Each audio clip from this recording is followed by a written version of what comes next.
Yeah, I think I'm just really looking for layers here, guys. Does this encounter spark joy? D and don't. Maybe I'm not fun enough. The threats aren't threading, and the whimsy isn't whimsying. Last weekend, we did part 1 of our grand finale for Wild Beyond the Witchlight. We were going to do it in one big session. We like to do our final parts of campaigns all at once. We've done like 13 hours before, but one of our players got sick. It happens, and honestly, I'm glad it's a long session. Not glad she's sick. Glad that I love her very much, and I hope she feels better. I'm sad she's sick. But we're at the end of the campaign. This is it. And I wanted to review Wild Beyond the Witchlight since Feywild stuff is basically this channel's domain. But I didn't feel like writing a review. I didn't feel like it. But I thought, you know what? Tier reviews look like a lot of fun. So I'm going to tier review the different locations and random encounters in Wild Beyond the Witchlight and talk about my experience with the ones that I did, discuss the ones I didn't. This is probably going to be a longer video. We're just gonna chat. We're gonna hang out. By the way, like and subscribe, please. So what you see here is my tier list in order from best to worst.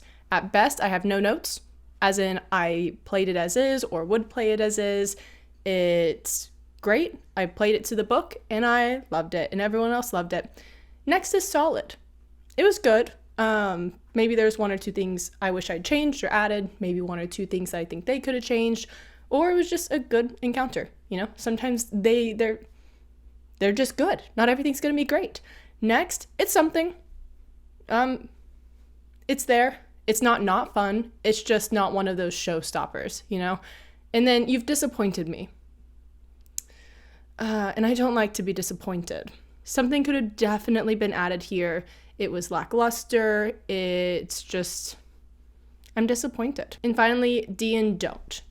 Why did you do this? Why is this here? First, we have the Witchlight Carnival. I am not going to talk about each and every event at the Witchlight Carnival. Let me know, because I would do a whole separate video for that. There's a lot going on there. It's a whole chapter, but I've put it in just one location by itself, and I am putting it in no notes. I loved the Witchlight Carnival. It's a bit cheating since I'm doing a whole chapter, so there's so much to this one broad location. I just think it was really, really fun. And adding your own flavor and adding carnival elements by yourself, I think was really a fun activity. Like, of course, it's a carnival. You're going to want to add some of your own flavor, but I feel like even if I hadn't, it would have been great. Loved the carnival. Really strong start. I also like that if you run it in just one day, as in the carnival's there for a full week, but if the characters only have a single day, there's some pressure on them to try and be wise with their time because they can't get through everything in 8 hours. And I also like that they can't check off every box. Next, we move to Hither, which is the swamp realm of Bavlorna Blightstraw. And the first major location they reach while there is Slanty Tower. Sir Talavar, a fairy dragon, is stuck in a basket on the side of it, and inside, there's nothing. I know that this is supposed to be maybe a shorter campaign. Not everything needs to be something, but it's a whole tower, and it's a little disappointing to get inside and realize there's nothing there. It's like the whole point of the tower is just to trap Sir Talavar so they can help him, but I would have liked to see something else. I added something else of my own. You've disappointed me, Slanty Tower. I feel like there should have been more there. Next is Tellamy Hill with Jingle Jangle the Goblin who collects keys. Tellamy Hill can walk around on its own. It's a moving hill, so it's very fey in that way. And Jingle Jangle is unable to unlock Sir Talavar from his magical confinement. It's also a place where the characters can learn more about the realm of Prismere and about Hither. And again, that's all it really feels like. This is a major stop where they can release another character who they happen to find before they came here, because the book is very specific about the order at which they'll arrive in these places, and it feels like fate the way it works out so perfectly for the characters. And it's a good info dump, but again, I feel like there should have been more there, but I wasn't as disappointed as I was with Tellamy Hill. It's something. I wish I'd added a little bit more to it. It's something. Next is Brigand's Tollway. I am biased towards this one because my players killed the leader, Agden Longscarf, and one of them was playing a Harengon who claimed the title of Prince of Prismere, which set off this whole thing. And it was phenomenal and beautiful, and I wish I, had time to get into it, but I'm not going to tell that story now. It's good. It's a community of Harengons. They're brigands, so there's some story there, but you also imagine that they have families. There are young children, so you can easily do a lot with this place, but as written, I feel like it's good. I feel like it's a good place for interesting relationships, conflict. I think Brigand's Tollway is solid. Next is Downfall, which is the community of bullywugs that live around the lake, where in the center of it is the Hags Hut. The book has, step by step as you go to these different locations around the lake, what the characters find, what's there. Again, going to get a higher ranking just because there's more there. It's a more major location, but it's also hilarious. It's so fun because these bullywugs are a monarchy and there's constant coups. All the time, different bullywugs are taking down other bullywugs. And when the characters arrive, there's a coup going on as we speak. And there's a lot of interesting sights along the way. I loved Downfall. I also played the bullywugs as really, really dumb. And I think that did a lot for it. No notes on the bullywugs. Next is Bavlorna's Cottage. Bavlorna's Cottage. I'll put it in solid for now. Let me think about it though. I feel like there's an appropriate number of possible characters or creatures inside it. I like that making a deal with her involves taking care of some tasks in her home. You don't have to go far to do them, and the tasks are interesting, and the hut feels interesting. It feels like it's in a swamp. It feels really worn down, but also it's full of magical items and possible threats, and I think it's solid. I wasn't obsessed with it, but I think it was a good time. Really not a whole lot to say about it, honestly. I think it was just good. I wish I'd done a little bit more with it, but I think that was on me and not the book. Now I'm moving on to the random encounters in Hither, and the first is just an abandoned raft. And I wish I had included this and played up the water element a little bit more. I didn't play up the swampiness as much as I wish I had. I think I missed some opportunity there. But the abandoned raft is just one paragraph that says it's an 8-foot raft. It can support up to 1,200 pounds. They need a 10-foot pole to be able to guide it when the waters are high in this region. And just mechanics. It's an abandoned raft, honestly. I respect it. I respect it because it doesn't feel like it's trying to be anything other than an abandoned raft. And a few points in this story, because there's not really shops or opportunities for, there's fewer opportunities in these environments to gain magic items. So some places just feel like a ploy, like a chance for them to get some money, more like OSR play. Like your reward for doing something is cash money. I like that it just gives them a raft. For instance, the Owls, which is why the water is gushing out in this realm, why the waters go up and then down. The Owls, when they're gushing, have trinkets floating at the top of them. And if the characters are able to take a trinket, will-o'-the-wisps get angry and want a trade or attack the characters if they don't get one. And it's something. I mean, it's Fae. We have random trinkets floating on top of this water. The will-o'-the-wisp lay claim to them, but it just feels like an excuse for characters to do a weird shopping trade. It doesn't feel like much more than that unless you added something to it yourself. Next is the inn at the end of the road, and I love the inn at the end of the road. I think it's great. There's a tavern keeper named Tsu, and the characters can have a meal, they can have a place to stay. The inn travels through the waters on legs. It normally travels all the Feywild, but it's trapped in Prismere. And there's guests, of course, staying at this inn who got trapped when Prismere was taken over. And there's so much that you can do with that. There's so much you can do with those individual characters. It gives your players a weird sense of tavern D&D normalcy in the midst of this realm, whereas they wouldn't normally expect such a thing in a swamp. It's unexpected, it's Fae, it's fun, it has a lot of potential, you can play with it. I love the inn. Next is marsh gas, which is just when a big bubble forms in the marsh and pops, and breathing that in with a failed check has a negative effect on the characters. I think it's good. It's flavor. It's a little something. It adds to the marsh atmosphere. I like it. I think it's good. Same with the Mud Muffets encounter. I think it's either it's something or it's solid. I might say it's solid because there's not a lot of opportunities for combat in this book. Well, there can be, but it's written to avoid combat if characters wanted to. But I like that it adds a random combat encounter that feels appropriate for a low-level party. I didn't actually use it. I forgot about it, and I wish I hadn't. But it also does add to that swampy atmosphere really well. And it's also Fae. The reason the Mud Muffets would attack is if you did not answer a question correctly. So I think it's fun. I like it. Next is the Stilt Walkers. The Stilt Walkers are hobgoblins that are walking around on stilts. They have cages on their back with eggs in them, and they are going to go trade at Downfall. And they can share information with the characters about the realm. I like this more than the Jingle Jangle information opportunity because it's a random encounter. In the Jingle Jangle Tell Me Hill thing, I feel like with such a big location, there should have been more there. And again, it adds that swamp atmosphere really, really well. It's unique to see hobgoblins in this capacity. I didn't use this, but I wish I had. The Stream of Visions. I really like the Stream of Visions. I'm gonna put that under no notes. The characters come across a stream, and if they look in it, they see something that's currently happening in Downfall, which is a bit of a taste of what's to come because they have no idea.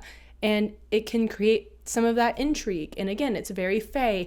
I think that's a really solid random encounter. I actually had the characters dream these visions before they went to the carnival, but I also really like it in stream form in the location. The Waterlogged Battlefield. I changed this when we played it, and I won't tell you how, but I wish I hadn't. I wish I hadn't changed it. I wish I'd stuck to it. And if I had, I would say that this is solid. This is also solid. It's a battlefield where armor will stand up and mimic the character's actions, and it's just strange and unique, and it kind of creates the question, what happened here? What kind of battle went down here? And as a DM, you can work with that. You can create that past conflict, add some history to the realm. I think this is really good. I made it more of a sight rather than an encounter. I wish I hadn't. Moving on to Thither, the realm of Scabbeth the Nightshade, the second hag. This realm was a forest. I described it as perpetually very bright. I added a blight on the trees, some mistletoe, just a sickness that gets worse and worse the closer you get to the Hags Hut. First place they come across is Nib's cave. Inside this cave is a man who is spinning gold into yarn and can create magical items for them. The characters, and he's haunted by the ghosts of his past. He's being punished because he was a terrible landlord, and so he's destined to turn all of his gold into something else. I like the callback to fairy tales. I wish I had added more further back in the cave. I wish I'd made this a whole dungeon where the characters would have had to really go through something to find this man. I just kind of did it as written. He's at the entrance of the cave. And it's basically just an excuse for them to get really good magic items off this guy. They don't have to help him. They don't have to kill the ghosts. They just get stuff from him. It again just feels like a way to try and give characters something by adding flavor on top. But Nib is not relevant. He's irrelevant to the plot. He can give them maybe some information, but I wish I'd done more with it. I wish there was more written about it. I wish there's a bigger connection between him and the rest of the realm. Next is Little Oak, which is where Will of the Feywild is hanging out with the other kids. That it feels very Lost Boys fairy tale. It's a tree house, and the tree is alive, and the children play there and stay there, and they have like a clubhouse. I like it, and you meet some cool NPCs. I made one of the children a baby hag, one who was about to transform into her hag-like self. Anything with multiple characters is going to be solid. I don't think it was phenomenal, but I think it's solid. Next is the Wayward Pool, which is the place where the characters can go to meet a unicorn who can tell them about their mate and the waters are very healing. It's also the first place we meet a member of the League of Malevolence, so it gives the characters a chance to start anticipating something going on in the castle and some of the motivations there if they're able to catch the guy, which if you have a tabaxi like we do, you can. I think it's whimsical. I think it's beautiful. I think more flavor could be added. I don't know, like, my brain is telling me solid, but my heart is saying it's something. I just feel like something's missing. And again, that's probably on me. Actually, I just reread it. There was stuff that I forgot about that I left out. That is on me. It is solid. I think it's solid. I'm not going to dig on it. Oh, and on Nib's Cave, if you steal the gold, you're cursed to gain a level of exhaustion each day. I don't remember if you have to make a saving throw or not. But if you can't get it fixed, it kills you. I don't know, am I crazy or is that super brutal? Give me a more interesting curse than death. Next is Blink Dogs, which are having a funeral for one of their fallen dog friends. They're digging a hole, burying its body, dropping maybe some gifts in it. And if the characters show their respects, maybe drop in something of their own. The dogs are very friendly towards them and may give them helpful information. This is another example of something where we're just really trying to get some info, like there's a reward for your actions that's very clear cut.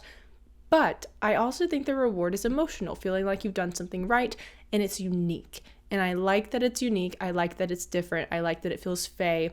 I think this is a solid encounter. Oh, that's Loomlurch. Okay, here's the Blink Dog, and then we have to figure out what to do with Loomlurch. It's something. It's a big location, so a lot can happen there. The Goblin Market is interesting, but I think there's a threatening edge that is lacking. It might just be that a lot of the enemies can be avoided, and my party was able to get rid of Granny. They didn't kill her, but they were able to drive her out really early on and then just had the run of the place. And anything they come across in the meantime is a pretty minor threat. And the place is creepy, but the whole realm just kind of disappointed me.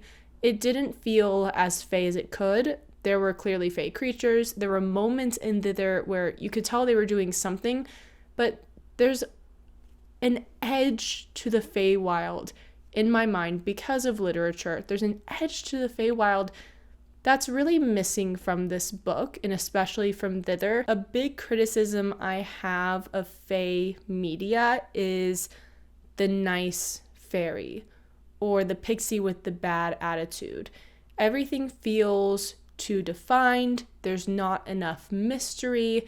There's not enough feeling of unknown and strangeness, especially in this chapter. Next is the Buttered Campestry, which I think is really fun. So my players had become friends with a campestry, and I didn't have them do this. They dropped him off somewhere else at one of the fairy circles they found with other campestry there, and I just had him magically appear here. He's kind of just going to show up every time that they get rid of him, just because he's an opera singer and never stops unless he's in a container.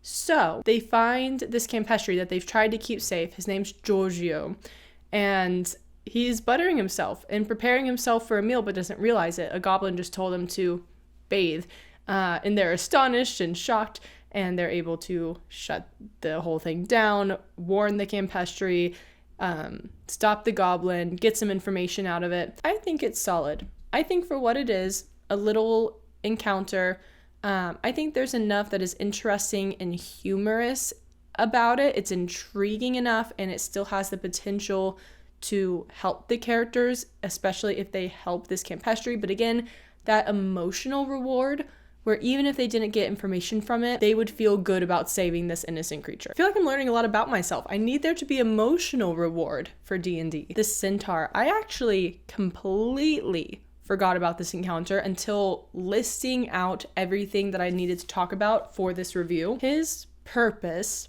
is to warn the characters that the realm of Prismere is fading, that they should go back to where they came from, and if they need more information, they can go to the Wayward Pool.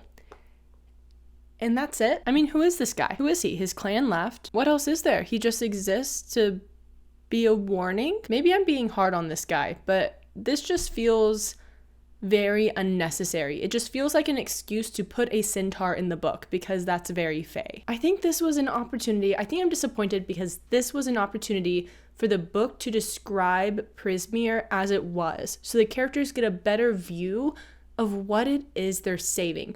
And maybe that's implied by this realm is fading, but his goal in telling them that is to tell them to go home.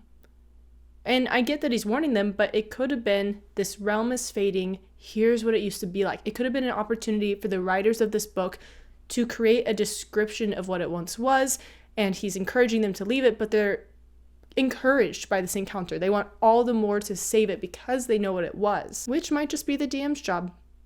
I've gotten really hung up on this encounter. The Doomed Dryad. Her tree is dying because of a curse from Granny Nightshade. She is a threat to the characters unless they can explain that they're not the ones who hurt her tree, which my players did with relative ease. And she can give them a sycamore seed that is basically a pass without trace spell as a thank you and encouragement to take care of it. This is a mythical encounter that feels important and that feels like it has heart to it. And it also does have that threat of combat if the characters are unsuccessful, and then they might be torn because they know that she's only attacking them because she thinks they've done something. And so I actually wonder if would my characters have failed, I wonder if they would have run away just to avoid hurting her, but probably not. I think it's really interesting, this encounter. Grandfather Tree. So in this one, a giant gnarled oak is in view. It has tiny houses made of woven twigs nestled in its branches. Pixies live there. And there's also a bunch of goats in the tree that were red caps. And the red caps attack the pixies, and so the pixies turn them into these goats. The tree is also dying because of Granny Nightshade's presence, but the pixies don't really know what to do about red caps, so they just keep polymorphing them into goats every time the spell wears off. And there's also a development section where the characters pass this way again after defeating the hag. They find that the tree is healing. Nature is healing. If I had more time to prep, I would have done this one. I think it's really fun, really silly, really Fae. It's interesting. There's conflict, and there's information to be gained about Granny Nightshade, and there's possible development, there's future implications. Honestly, I wish I'd done this one. I'm kind of thinking no notes. The Jabberwock's Trail. It's basically claw marks, a trail that the Jabberwock left. And if characters successfully investigate it, they can see that something took off at this point, implying something can fly, even if they don't successfully roll to know what this creature is. You've disappointed me. Do more here. Do more here. I know that these are random encounters. Some of these are just things to be seen, but have more that can be discovered. Have signs of something slain, at least. Have something that could be affected by it, such as the owlbear and the chariot. If these were connected, it feels like these should have been connected. The Jabberwock Trail, when paired with this one, is good. I actually did combine them. It's just not how it's written, and I felt like it was better that way because you got a sense that they had actually been chased by something. This owlbear and whoever was driving this chariot. The characters can actually befriend this owlbear to a certain extent. Her name is written, I mean, she's still an owlbear, and that's still dangerous, but the writer is gone because whoever this person was snatched by the Jabberwock, which is why I included the claw marks just to give a little more hint of what happened here, because it's not like the owlbear can talk to them. A speak with animals technically doesn't work on this creature, but they can get a pet owlbear. They can become aware of the threat that does still loom in this realm. The Jabberwock isn't just somewhere else. With those extra added claw marks, I think this becomes a really solid encounter. Now, do I wish that following the trail left by the chariot went somewhere? Yes. And if it had, this would have been under no notes. But my one note is that I wish they could have found something if they followed that trail long enough, which, again, might just be the DM's prerogative. My players decided that it was too dangerous, and they left Juniper tied up and stuck. So I had this blight taking over, and I added spore zombies and spore boars and this zombifying blight to the realm. and I had her become zombified and attack the players later on as revenge for not freeing the owlbear. These pixies are having a tea party, and at this tea party, they're looking at a doorstop and arguing about what it might be. I think this is solid. Actually, I'm rereading and I don't. I remembered something I did to change it that made me feel like it was solid, but as written, I think it's just something. Because it's just another excuse to gain an item. It's fae, so it's a fun fae thing to look at, but whenever something's just an excuse to get an item or information and there's no other layer to it. But I made it so that if the pixies were mad about the responses, if the characters didn't give them an answer that they liked, that they would conjure a woodland being, which is what the item the characters can receive from them does, and they use it against the characters because they're mad about the answer. I feel like that added layer of potential conflict and some fae trickery and some pixie attitude. I feel like that made it solid, but as written, it's okay. Moving on to Yon. Our first location in Yon is Lockberry Hinge with the Cords. They're on a mountaintop. They're hiding. The Cords are hiding in these stones that are all made of different stones to represent their different tribes. These are the leaders of those tribes. And when the characters arrive, they find a chessboard, and winning or losing a game of chess on that board, well, it's not chess, but you know, it's basically chess. Winning or losing that game gains the trust of these fae creatures, which is very fae, and they come out and they're friends, and they're like, you don't just learn about other creatures in this realm because they tell you about it. You learn about it because the creatures hear the sounds of mining on the wind and become infuriated. And the characters also can gain items from this, but they also can gain a new skill required to use the item, and they're able to learn about Yon a little bit and about Motherhorn. This place, there's just so much potential and so many layers to it that I think no notes. Yeah, I think I'm just really looking for layers here, guys. And I'm so curious if y'all disagree with me. A lot of these, honestly, I'm going off the spark joy method. Does this encounter spark joy? The fae beacons. I loved them. This is just some I have several pictures in here that are just fan art. But the fae beacons, Prince Algarthus is trying to light these beacons. These winged creatures keep blowing them out. This is another example of a place where characters can learn more about Motherhorn, but they can also encounter a character who has this whole other thing going on. He has his own story. He's trying to get back to his home. The characters are able to help him through very specific means. They have to watch a weird play happen by these creatures, and there is the risk that they get in a fight here. And at the end, when the pool works, if they help this guy appropriately, he goes home. And I don't remember if it's written like this, but I made it so that each of these characters could see their version of home and decide whether or not to go. There's that emotional layer too. No notes. Yon is doing well here. Briganock Mine. Now this is something where I should have turned this into more of a dungeon as well. That would have been much, much better. I think it's too easy to become friends with the creatures that live here. They do get to meet Molliver, and so they can learn a little bit more about the factions inside the castle and some in-game stuff.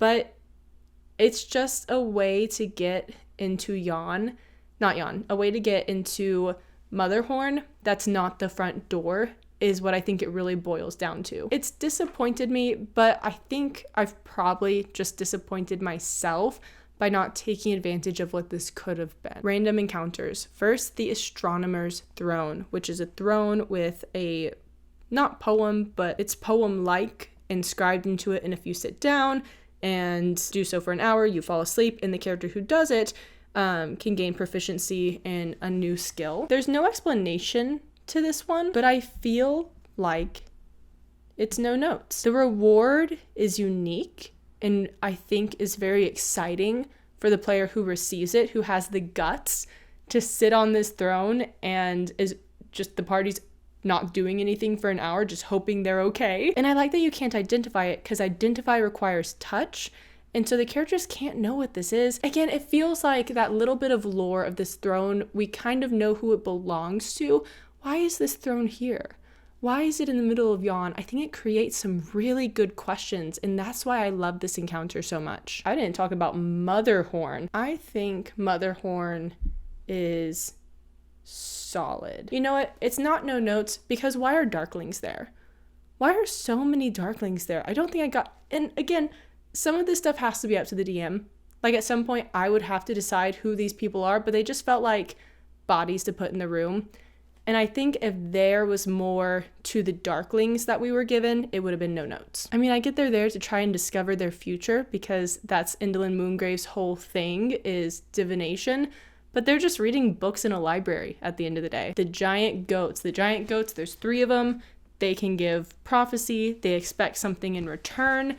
This to me is no notes. They're scary, they're creepy, they're fae, they're prophetic. It parallels Indolin Moongrave's whole shtick, the prophecy. It parallels the 3 hags, and there's potential consequence. I think this is a beautiful encounter. The Cyclops Beekeeper. I did not have my players run into him, but there's Amador and Polynella is his bee who has run away with Amador, the flower, because they're in love. And he comes raging, wants Polynella back, and the characters have several different options for how to explain to him that she's in love with Amador, and therefore they should get to stay together. There's potential magic items. I think it's solid. I like that it ties in Polynor, that's their couple's name, Amador and Polynella. It gives a chance to dive into Amador and Polynella a little more and see where they're coming from. The evil kite. A young goblin girl is holding the kite, blowing it in the wind. It's really stormy in Yon. She wants to let go,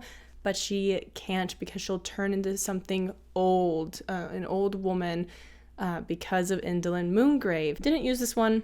It's solid. I don't have much else to say about it. The Goblin Procession. These guys are the dead ringers, and they can basically 3 times for the party with an exchange raise the dead, raise a ghost that they can ask questions. And if you've seen the D&D movie, I was so tempted to be really lawyery with it and to make it kind of a joke, but I didn't. But it was fun. They got some good information out of it. I'd say it's something. Like, it's nice that the characters can ask questions that hopefully they can get answered, but I think it takes away some of the potential mystery of questions that could be answered by experience rather than just being told. Also, where are these goblins from?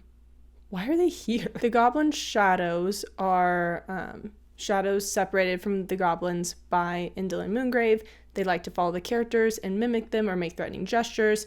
If the characters get in a fight with them, the book specifies that the strength drain attack doesn't kill the characters at the end. It's whatever. Trying to pick up the pace. I've been filming over an hour. The Pageant Wagon. I love the Pageant Wagon. No notes. It trundles into view, it opens up, and it shows a magical performance of the characters and their adventures so far. And then at the end, it offers them a ticket for 1 free meeting with Indolin Moongrave.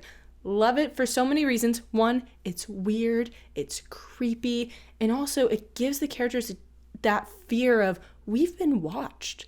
We've been watched closely. Someone knows exactly what we've done, and this hag isn't afraid of us. Even if they've killed her sisters or driven them out of their homes, she is inviting us, and it gives Indolin this edge. It shows without telling, and I love it. The tornado. A tornado forms in Yon, and the characters have to hold on.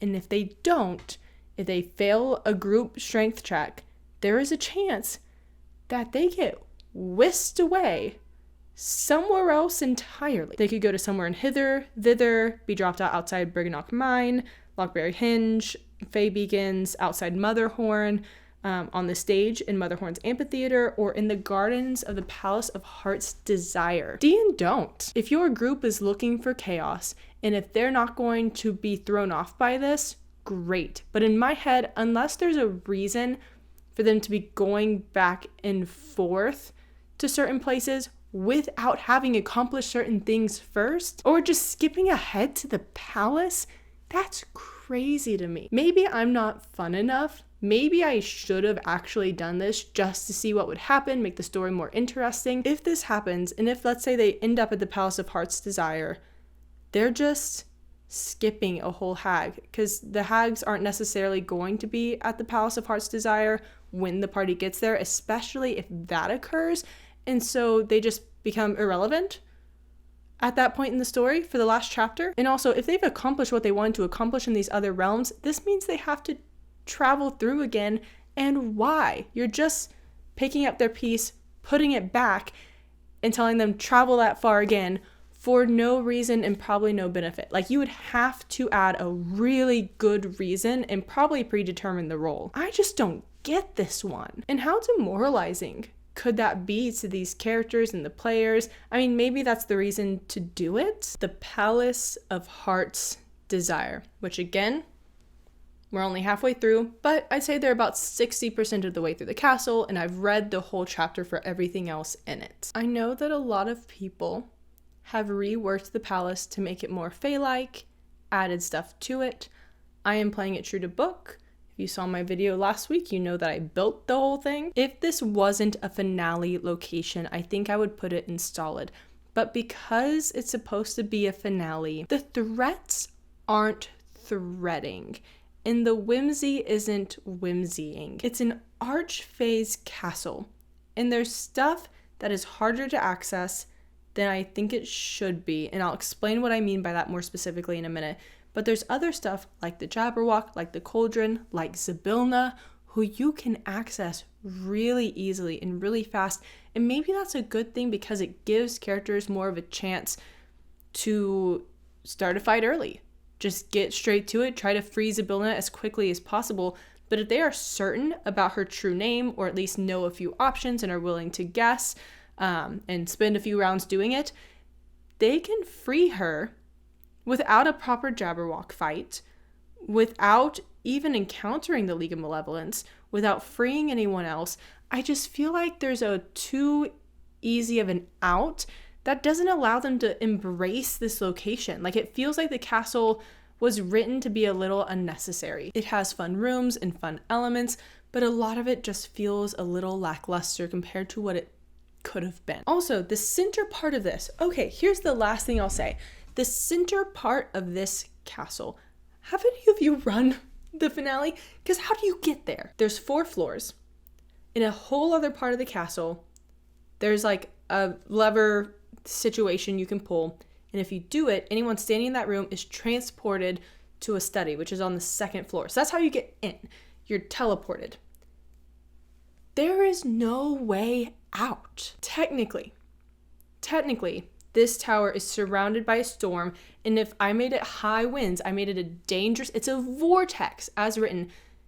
If you have characters who can fly or climb their way out, technically they could do it that way. And that much is very clear. And even someone like a fairy who can fly, it's still dangerous to be in a vortex. The biggest threat in this castle is terrain. I added a hallway because it's also the throne room at the bottom.